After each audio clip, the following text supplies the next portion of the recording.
Ka'ba va Makka 1400 yillik arxitektura yo'li qisqacha ketdik.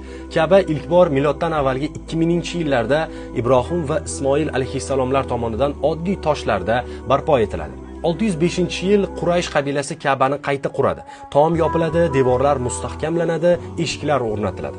683-yil Makka qamal qilinadi. Ka'ba zarar ko'radi. Abdulloh ibn Zubayr uni qayta tiklab, asl poydevorga qaytaradi. Usmoniylar davrida Sulton Murod tomonidan Ka'ba to'liq rekonstruksiya qilinadi. 1955-yildan boshlab Saudiya Arabistoni davrida Masjid al-Haram bosqichma-bosqich kengaytiriladi.